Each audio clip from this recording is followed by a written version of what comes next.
เอาเป็นหน้าที่ผู้ใหญ่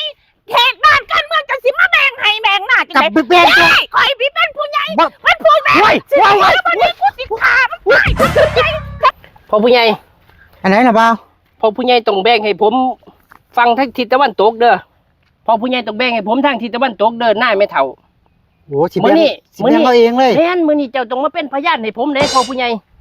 นี่ ฟังไม่ออกนี่จะให้แม่เท่า โอ้เป็นออกให้ไม่เท่า ฟังไม่ตกของลูกเขย ห่วย เจ้า ให้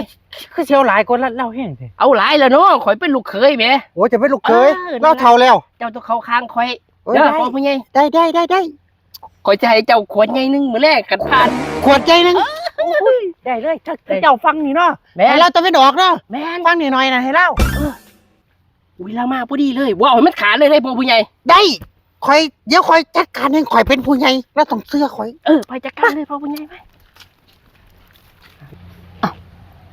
ปักพี่บ้านนั่น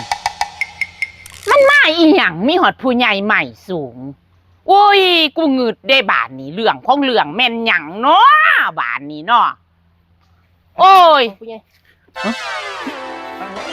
ผู้ใหญ่ อันใดก่อนนี่มึงพามาหยังผู้ใหญ่บ้านเขาอยู่เฮือนเขาพูด ไปให้พ่อผู้ใหญ่มื้อนี้ให้พ่อผู้ใหญ่เราพามาเว้ากันให้มันรู้เรื่อง เราสิว่าให้แบ่งหน้าท เอาผู้ใหญ่นั่นบ่มาแบ่งนะ แม่นเราสิแบ่งหน้าทำแม่แม่ต้องแบ่งให้ลูกเด้เป็นส่วนของไผของมันนะ แม่น ใช่บ้านเขานี่มิแต่แม่เฒ่านี่ดะสิแบ่งหน้าให้มันเป็นบ้าบ่ไปเอาผู้ใหญ่มา บ่ได้บ่ได้ บ่ฮู้แล้ว ยอมบ่ได้ เพิ่นเอิ้นผมมาเด้อผมก็มาต้องผมเป็นผู้ใหญ่ โอ้ยกูเบื่อผู้ใหญ่นี่เด้บ้านนี้มึงสิย่างหอดเฮือนบ่ ผู้ เนาะ ใหญ่ก็ต้องฟังความผู้ใหญ่นำได ฟังก่อน ฟังก่อนใจเย็นๆฟังก่อนนี่ นี่ พ่อผู้ใหญ่ย่ามผมเฮ็ดหน้าเราขายเบิดเราบ่เคยแบ่งผมจะเชื่อนะ เป็นหยังคือบ่แบ่งลูกเขยนำแม่ลูกเขยก็เฮ็ดคือกัน ลูกเคยบ้านเขาจนสิตาย นั่น แม่ต้องฟังผู้ใหญ่เด้นี่ แม่น หน้าตาแม่ตัวใดนี่ นี่บ่ลอกนี่บ่ แม่นครับ โอ้นี่ข้าจะแบ่งให้เลยบ่เดี๋ยวผู้ใหญ่สิเป็นพยาน